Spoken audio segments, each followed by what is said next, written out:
हाय सांग मैंने आज ये नुआ वीडियो रे मुझे पुणी थे स्वागत करुच्ची आम चैनल रे नमस्कार।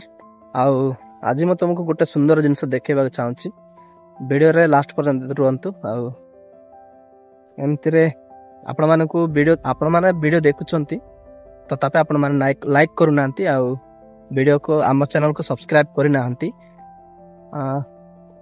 बहुत दिन वीडियो बनईनी भाविली आज बनई बोल कि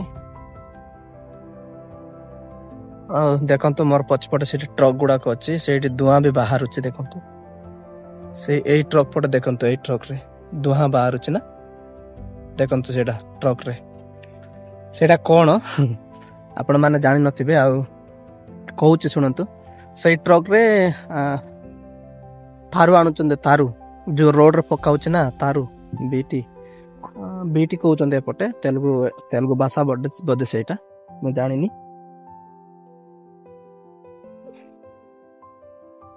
सेटा करूचंत एपटे रोड काम कम आसुना सेटा तारू आणुचंते आ सेपट को देखुचंते ना आपण माने एटा होचे थारू प्लांट एटा होचे कंक्रीट प्लांट एटा थारू प्लांट एटा कंक्रीट प्लांट आ एटी आम काम करे आसु सेटा तारू गुडा काण की से माने सेठी रखी माने जोटा सेपटे थारू प्लांट रे जाई के अनलोड होउची अनलोड एला परे आसके माने एटी टिया करंती तापरे सेटा को हिट करंती माने ता पछपट को ए पछपटे तार ए लहरी रो पछपट को सेपट को फाट देकी से माने निया लगांती निया लगेला पर सेटा को हिट कर हिट रे आई जाए माने गरम हो गला तरली जाए ना तरड़ी गला पर सेटा पानी आबो पुनी थर जति जमाई थिबो से गुडा को पानी गेला पर पुनी थर जाई की सेठी फिल करूचंती माने जोटी तारू प्लांट जोटा अछि सेठी जाई की ये करूचंती आ एमती किछि खामटा आज संध्या बेड़ को ब्लॉक करवा पड़ुछि तेणुक क्षमा चाहूँगी आपण मैंने जानी आज काम बहुत होता सूर्य भी बुड़ी गला देखु सूर्य भी ना एमती किसी आज ब्लॉकटा आईटा आम आसिक रोचु सीना किंतु एटा पहाड़ एरियाटा टाउन नुह एटा टाउन नुह टाउन बहुत दूर अच्छी एमती भी आमको छुट्टी मिलूनी रविवार भी फुल डे काम करुछु माने फुल ड्यूटी होची आ छुट्टी भी मिलूनी एटी हमको तेणुक कौन कर आसीचु बाहर को माने कष्ट करवा तो पड़े ना देखो गाइस ये मक्खा गुड़ाक अच्छी यहाँ सब मक्खा गुड़ाक यहाँ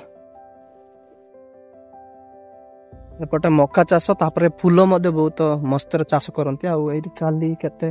प्लॉटिंग कराई केते गुड़ाक से गुड़ाक चढ़ाई जाए सब आमती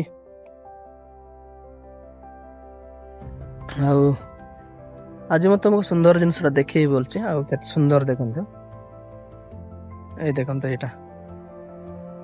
देखो गाइस केते सुंदर ना सेटा कौन जन्न एत सुंदर देखा जाए देखो आ दिन बेड़ तो खरा है माने देखा जीवनी माने एबे पूर्णिमा बाक जाउची ना पूर्णिमा बाक जाउची तापरे दिन बेड़ भी दुसबनी सेते बोलसे आ लेट रे बाहर दिन रे तेणुक देखा संभव नुह आ संध्या 3टा 2टा ना 4टा बेड़ को एमती बेड़ को बाहर देखा जाउची तेणुक देखेली मु आपण मानकु बहुत सुंदर देखंतु आ सेटा ता विषय मु किछि कहबी ठीक ना बोल आपण माने कमेंट माध्यम टिके जणांतु आ चलंतु पूरा जूम करके मु आपण मानकु देखेबी केते भल देखा जिवो सेति मु आपण मानकु देखेबी जूम करके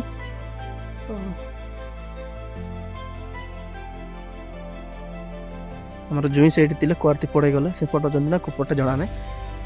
तांके काली दुकान को जीव बोल जीवा बोल कहले तांको ओ बोल कहले गादिला पर तांके एकुटिया पड़े गले तापर दितर पुणी गलु डबल जीवा को पड़ला चलंतु म आपण मान जन देखैबी तापर जन विषय किछि कहबी म तुम मान आज एबे देखेबाटा बहुत त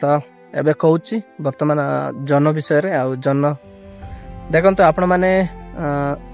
राति रे देखुतिबे जन सेमती भी से मो पचर अच्छी देखते से जन से अच्छी राति आलुओ दिए जनर निजर रश्मि बोलवाटा नाई सूर्यर रश्मि को नहीं कि सी एपट को रिफ्लेक्शन करे पृथ्वी आड़ को तेणुक आलोक से एपट को रिफ्लेक्शन करुच्ची ना तेणुक एपटे आलो देखा जाउची ଆଉ ଜହ୍ନର ନିଜର ଆଲୋକ ବୋଲାଟା ନାହିଁ ତାର। ଆପଣମାନେ ଯଦି ରେଡ଼ିୟମ୍ ଜାଣିଥିବେ, ଦେଖିଥିବେ ରେଡ଼ିୟମ୍ ମାନେ ରାତିରେ ଦିନ ବେଳେ ମାନେ ଆଲୋକରେ ଟିକେ ରହିକି ଅନ୍ଧାର ପଟକୁ ଗଲେ ସେ ଯୋଡ଼ିକି ଥିବ, ସେମିତି ତାର କାମ। ଆଉ ରିଫ୍ଲେକ୍ସନ୍ ହେଉଛି ଏପଟେ, ସୂର୍ଯ୍ୟର ଆଲୁଅ ନେଇକି ସେଇପଟକୁ ରିଫ୍ଲେକ୍ସନ୍ କରୁଛି, ତେଣୁକରି ଆଲୁଅ ଦେଖାଯାଉଛି। ଆଉ ଆଲୁଅ ଦେଖାଯାଉଛି କିନ୍ତୁ କଳା କାହିଁକି ଦେଖାଯାଉଛି? କେତେଟା ସ୍ଥାନରେ କେତେଟା କୋଉଠି କଳା ଦାଗ ଅଛି ନା ଜହ୍ନରେ, ତେଣୁକରି କଳା ଦାଗ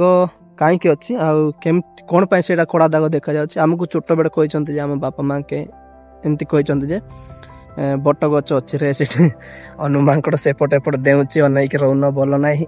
ଏମିତି ସବୁ କହୁଥିବାର, ମାନେ ଶୋଇଥିଲା ସମୟରେ ସେମିତି କହୁଥିବାର। କିନ୍ତୁ ଆମେ ପିଲା ବୁଦ୍ଧି ନା ସତ ଭାବିଥିବାର। ତାପରେ ଭଲସେ ଦେଖିଲେ ମଧ୍ୟ ସେଇଠି ବଟ ଗଛ ଉପରେ ଦେଖାଯାଉଛି ଜହ୍ନରେ, କିନ୍ତୁ ସେଇଟା ବଟ ଗଛ ନୁହଁ। କଳା ଦାଗ କାହିଁକି ଦେଖାଯାଉଛି? ମାନେ ସେଇଟା ମେଘ ସେମିତି ପରି ନାହିଁ, ସେଇଟା ମେଘ ବି ନୁହଁ। ଆଉ ସେଇଠି ଜଳବାୟୁ ତ ନାହିଁ, ମେଘ କୋଉଠୁ ଆସିବ? ତେଣୁକରି କହୁଛି ଶୁଣନ୍ତୁ। ଆଉ ସେଇଟା ହେଉଛି ଜହ୍ନ ଯେତିକି ଆଲୁଅ ଦେଖାଯାଉଛି, ମାନେ ଯୋଉଠି ଆଲୁଅ ଦେଖାଯାଉଛି ସେଇଟା ହେଉଛି ଡେପ ସ୍ଥାନ, ଡେପ ଜାଗା ଗୁଡ଼ାକ, ମାନେ ଉଚ୍ଚ ସ୍ଥାନ ଗୁଡ଼ାକ ସେଇଟା। ଆଉ ଯୋଉଟା ଖାଲ ଥାଉଛି ନା, ମାନେ ଯୋଉଟା ଗଭୀର ଖାଲ ଥାଉଛି ସେଇ ସ୍ଥାନ ଗୁଡ଼ିକ ସେଇଟା କଳା ଦାଗ ଦେଖାଯାଉଛି। ମାନେ ସୂର୍ଯ୍ୟର ରଶ୍ମି ସେ ଭିତରେ ଯାଇପାରେନି ନା,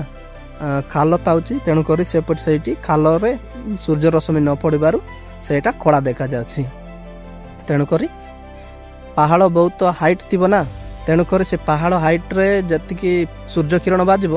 ସେ କିରଣ ଗୁଡ଼ାକ ଆମର ପୃଥିବୀକୁ ଦେଖାଯାଉଛି। ଆଉ ସେଇଗୁଡ଼ାକ ଆଲୁଅ ସେପଟକୁ ମାନେ ପୃଥିବୀ ଆଡ଼କୁ ସେ ଦେଖାଯାଉଛି, ମାନେ ପୃଥିବୀ ଆଡ଼କୁ ତାର ଆଲୁଅ ଦେଖାଯାଉଛି। ଆଉ ଖାଲ ଯୋଉଠି ଥିବ ସେଇଠି କଳା ଦେଖାଯାଉଛି। ତେଣୁକରି ଆଜି ମୁଁ ଏମିତି କହିବି ବୋଲି ଭାବିଥିଲି। ଆଉ ଦିନ ବେଳେ ସୂର୍ଯ୍ୟ ଥିଲା, ସେଇ ବେଳକୁ ବହୁତ ସୁନ୍ଦର ଦେଖାଯାଉଥିଲା ଜହ୍ନ, ଆଉ ବହୁତ ଚିକ୍କଣ ଦେଖାଯାଉଥିଲା। ଏବେ ସୂର୍ଯ୍ୟ ବୁଡ଼ିଗଲେ ନା, ସେଇଟା ତାର ସୂର୍ଯ୍ୟର ଆଲୁଅଟା ସେଇଠି ବାଜୁଛି, ଆଉ ଏପଟକୁ ରିଫ୍ଲେକ୍ସନ୍ ହେଲା ବେଳକୁ ଆଉ କ୍ୟାମେରାଟା ମୋର ଠିକ୍ସେ କରିପାରୁନି, ଆଉ ଫୋକସ୍ କରିପାରୁନି, ଆଉ ପୁରା ହେଇଯାଉଛି। ତେଣୁକରି ମୁଁ ଭଲସେ ଆପଣମାନଙ୍କୁ ମୁଁ ଭଲସେ ଦେଖାଇ ପାରୁନି। ଆଉ ଏତିକି ହିଁ କହିଲି। ଆଉ ଆପଣମାନଙ୍କୁ ଯଦି ଆଜିର ବ୍ଲଗ୍ଟା ଭଲ ଲାଗିଥିବ, ଆଜିର ଏଇ କହିବାର ପ୍ରଣାଳୀଟା ଯଦି ଆପଣମାନଙ୍କୁ ଭଲ ଲାଗିଥିବ, ତେବେ ନିଶ୍ଚୟ ଆମ ଚ୍ୟାନେଲକୁ ସବସ୍କ୍ରାଇବ୍ କରନ୍ତୁ। ଆଉ ପାଖରେ ଥିବା ଅଲ୍ ନୋଟିଫିକେସନ୍ ବେଲ୍ ଆଇକନ୍ ଉପରେ କ୍ଲିକ୍ କରନ୍ତୁ। ଆଉ ଭିଡ଼ିଓଟାକୁ ନିଶ୍ଚୟ ଲାଇକ୍ କରିବେ ପସନ୍ଦ ଲାଗିଥିଲେ। ମୁଁ ଆପଣମାନଙ୍କୁ ବାଧ୍ୟ କରୁନି ଲାଇକ୍ କରନ୍ତୁ କି ସବସ୍କ୍ରାଇବ୍ କରନ୍ତୁ ବୋଲିକି। ଆପଣମାନଙ୍କୁ ଯଦି ଟିକେ ଇନଫର୍ମେଟିଭ୍ ଲାଗୁଛି ତେବେ ଆମ ଚ୍ୟାନେଲକୁ ସବସ୍କ୍ରାଇବ୍ କରନ୍ତୁ, ଆଉ ପାଖରେ ଥିବା ଅଲ୍ ନୋଟିଫିକେସନ୍ ବେଲ୍ ଆଇକନ୍ ଉପରେ କ୍ଲିକ୍ କରନ୍ତୁ, ଆଉ ଲାଇକ୍ କରନ୍ତୁ ନିଶ୍ଚୟ ଭିଡ଼ିଓଟା, ଆଉ କମେଣ୍ଟ କରନ୍ତୁ ଆଜିର ଭିଡ଼ିଓଟା କେମିତି ଲାଗିଲା। ରହୁଛି, ନମସ୍କାର।